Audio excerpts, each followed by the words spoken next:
আরে এই আরে দাঁড়া দাঁড়া দাঁড়া দাঁড়া, ওঠো ওঠো। আরে একটু সাবধানে চলাফেরা করবে না রাস্তার মধ্যে? হ্যালো গাইস, তোমরা কেমন আছো সবাই? আজকেও যাচ্ছি কার্শিয়াং। আজকে মোটো ব্লগিং আছে, সাথে সিনু মোটো ব্লগ এবং তার ফ্রেন্ড হয় বোধহয়, জানি না কে। যাই হোক, চলো দেখা হবে। আজকে একটা এমন ইন্টারেস্টিং জায়গায় যাব। কোথায় যে গেল কে জানে ভাই, দেখছি না তো।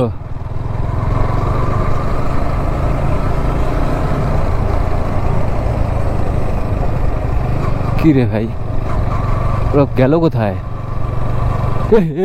আরে এই আরে দাঁড়া দাঁড়া দাঁড়া দাঁড়া, ওঠো ওঠো। আরে একটু সাবধানে চলাফেরা করবে না রাস্তার মধ্যে? আরে ভাই এসে করো, গাড়িটা কিভাবে পড়লো এখানে? আরে ফট করে 4 চাকাটা গেল না? হ্যাঁ হ্যাঁ হ্যাঁ, 4 চাকা গেল একটা। মানে আমি কাটাবো যে ব্রেকটা যে মারবো সময় দেয় না, এতটা কাটা একদম। আরে ঠিক আছে, চলো এদিকে এদিকে নিয়ে আসো আসো। দেখতো দেখতো কি অবস্থা ভাই। হ্যাঁ, কে হয়? তোমার ফ্রেন্ড হয়? হ্যাঁ, তোমার লাগেনি তো কোথাও? কি অবস্থা, ব্যাগ ট্যাগ সব পড়ে গেছে। কি অবস্থা ভাই, এটা ধরো এটা ধরো। আচ্ছা সেদিকে দিছো। আগে বসো তো, এখানে রেস্ট করো তো, তুমি বসো এখানে, এখানে বসো। কি অবস্থা, লাগেনি তো সেরকম? আর তোমার কোথায় কোথায় লেগেছে? এমনি গাড়িটা কাটাইলো না।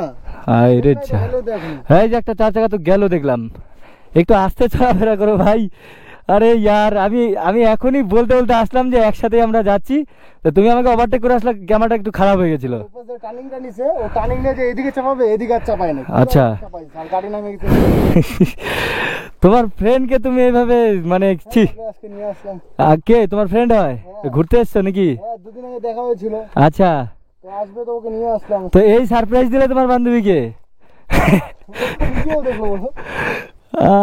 না যাক, মিষ্টি হাসি দিয়েছে, আমি অনেকটা খুশি দেখে। ব্যথা লাগেনি তো? ঠিক আছে তো সব? এই তোমার বন্ধু এটা কেমন বন্ধু পালো বলো তো? গাড়ি চালাতে পারে না। আমার গাড়িতে চলো।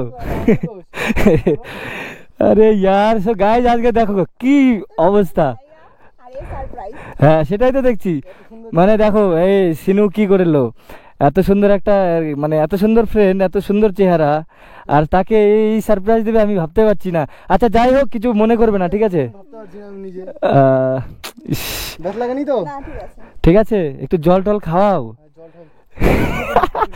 দেখো আমরা অ্যাকচুয়ালি ছেলে মানুষ, তো আমরা ক্যারিও করি না সেরকম। তো বাই দ্য ওয়ে, তোমার নাম কি? সঙ্গীতা। এই তোমার বান্ধবীর সাথে কথা বলছি, খারাপ পাবে না তো? ঠিক আছে, বান্ধবীটা সুন্দর আছে তো? ওকে চলো, তো ওখানে কি আরো আলোচনা হবে। যাই হোক, এমনি হালকার মধ্যে লেগেছে তো, সেরকম লাগেনি। তো 4 চাকাটা আসছিল ওই টাইমে মনে হচ্ছে মানে ঢুকে দিয়েছে না? চাপাই দিয়েছে। আমি আচ্ছা, ব্রেক করব, ব্রেক করে চাপাবো নিচে। আরে ইয়ার, ঠিক আছে চলো, দেখে শুনে যাবে। তো যাই হোক, তোমার বান্ধবীকে এই সারপ্রাইজটা দিলে অবশ্য ভালোই ছিল, খারাপ না। ও মাই গড। সো গাইস দেখো কি অবস্থা, আমরা ঘুরতে আসলাম। আমি শিলিগুড়িতেই ছিলাম, তো সিনু আমাকে বললো যে কার্শিয়াংয়ে যাচ্ছি আসো, তো আমি ওর সাথে আসলাম। এবার ও বললো যে আমার একটা ফ্রেন্ড আছে, তো ফ্রেন্ডের সাথে আর কি ঘুরতে যাব। আর ঠিক আছে চলো, আমি তো ভাই একা মানুষ, আমার সিট তো দেখলে একা, এই যে দেখো কেউ নেই। যদি কোনো গার্লফ্রেন্ড হতে চাও, রাস্তা খালি আছে। যাই হোক দেখি চলো। কিন্তু জায়গাটা, পজিশনটা খুব সুন্দর, মানে মারাত্মক জায়গা। মানে দেখো কি সুন্দর মেঘ ওপরে, চা পাতা বাগান। শরীরটা ঘেমে গেছিলো, এখন পুরো ঠান্ডা হয়ে গেছে, মানে জাস্ট অ্যামেজিং। মানে এটা হচ্ছে, যদি তোমরা কেউ আসতে চাও, এটা হলো কার্শিয়াং আসার যে শর্টকাট রাস্তা, ওই রাস্তাটাই এটা। ঠিক আছে ভাই, লোকাল, আমরা লোকাল। তো এই হচ্ছে অবস্থা। যাই হোক, বান্ধবীটাকে খুব দুঃখ দিল মনে হচ্ছে। কি হলো আবার, আসতে টার্নিং নাও। আচ্ছা, জায়গাটা সুন্দর অবশ্য। আর এই সুন্দর জায়গা, একটা পিছনে সুন্দরী থাকলে তো অবশ্যই ভালো লাগে, ফিলটা একটা আলাদাই থাকে, সেটা আমি জানি। কিন্তু আমার মনে হচ্ছে আরো উপরে যাব, আরো ওই উপরে যে মেঘগুলো দেখা যাচ্ছে ওখানে মিশে যাবো, কারণ আমার তো আর মিশে যাওয়ার মানুষ নেই। এখন যদি কেউ মিশে যাওয়ার মানুষ থাকতো তাহলে হতো। সুন্দর একটা মানে একটা মনোরম একটা আবহাওয়া, যেটা দেখে মুগ্ধ হয়ে যাচ্ছি। বিশেষ এত সুন্দর জায়গা, মানে এইসব জায়গাতে আসলে। আর এটা হচ্ছে, আমি তোমাদের বলে দিচ্ছি, রোহিণী লেক আছে, ওই যে দেখা যাচ্ছে যে ওটা রোহিণী লেক। ওই রোহিণীর ওপর দিয়েই এই শর্টকাট রাস্তাটা বয়ে চলেছে, ঠিক আছে। আর যদি কার্শিয়াং বলো তাহলে ওই উপরে, কিন্তু দেখতে পাচ্ছি না, মেঘের জন্য ঢাকা আছে। তাহলে একদম কার্শিয়াং মেন জায়গায় গিয়ে আবার দেখা করছি, ওকে চলো, ততক্ষণে বাই, লাভ ইউ অল।